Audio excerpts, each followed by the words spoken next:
ikasturtean, lanean ikertuz proiektua abian jarri genuen erizaintzako zaintza osagarriak izeneko heziketa zikloan.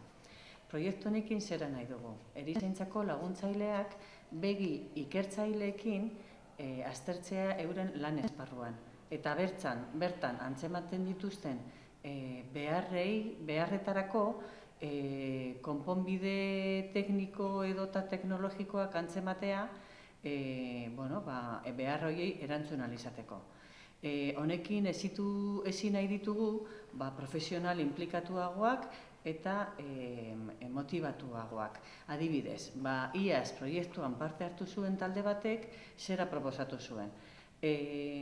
Normalian, menpekotasun egoeran dauden pertsonak mobilizatzeko askotan grua erabiltzen da.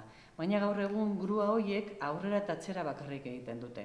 Eta eurak proposatzen zuten alde guztietara, norabide guztietara mobitzen den grua bat egitea eta gainera ahotsarekin agindua eman ahal izatea.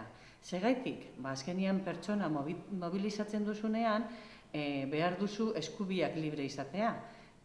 Horrela, pertsona horri konfiantza gehiago ematen diozu, seguritate gehiago emango diozulako. Eta ez duzula esku bat okupatuta izango guruaren mandoarekin.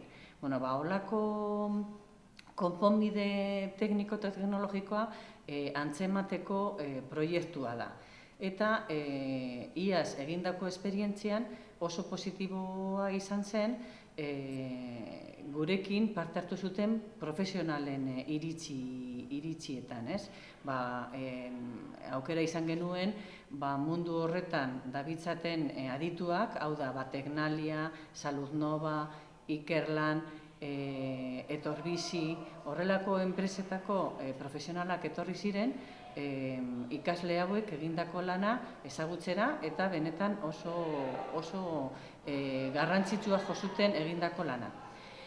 Aurten berriro ipini dugu martxan balore erantzi batekin. Eta da, formazio saioak antolatu ditugu ikasle hauek hobeto trebatzeko eta hobeto prestatuta egoteko antzemateko soluzio teknologiko horiek.